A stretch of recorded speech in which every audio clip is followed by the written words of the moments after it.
Isang hapon sa bahay ni Kuya, tila may napadaan. Ano kayang pakay niya?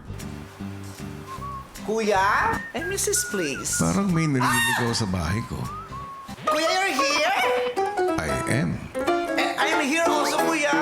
At padaan kasi ako sa harapan ng bahay mo. Bumili ko nitong mais. Ang init. Gusto ko lang naman humingi ng tubig. Pero nandito ka pala. Lagi ako nanonood ng PBB at saka di ba ever since pinapapasok mo ako dito. Nakilala mo na ba ang housemates ko? Yung iba kilala ko sa labas pa lang, nakilala ko na sila, na-meet ko na sila. Pero yung iba, hindi pa masyado. Kuya, lumamig na tong ano ko. Yung tubig lang naman ang hinihingi ko. Ang dami natin napag-usapan. Lumamig na tong ano ko, mais. Gusto mo pa ba ng tubig? Gusto ng tubig? Gusto ng tubig? Saan ako pwedeng kumuha? Pwede sa loob. Saan? Pasok ko sa loob? O ganito, para masorpresa yung housemates ko, bigla kang papasok sa bahay at maghihingi ka ng tubig. Nakikita ko ng mga housemates. Oo. Habang walang kamalay-malay ang housemates ay pumasok na nga si Vice para makihingi ng tubig. Oo, yung parang, ano nga ba ito? Ano nga ba? Oh my God, it's there. Oh! Si Meme. Oh my God! Oh my God! Oh my God!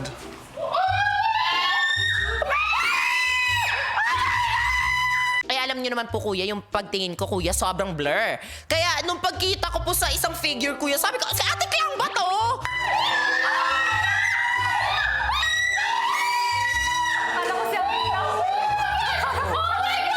Kuya, ang ingay naman dito. Hihingi lang ako ng tubig. Ba't ang ingay?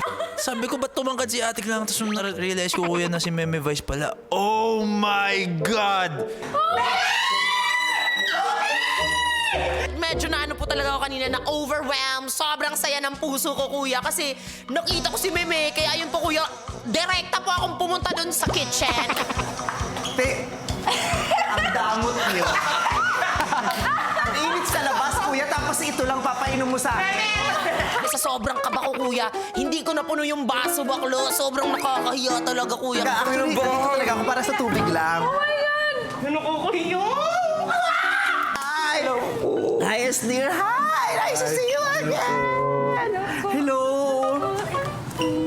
Anong meron? Parang may corporate meeting. may pa-board meeting. Hello!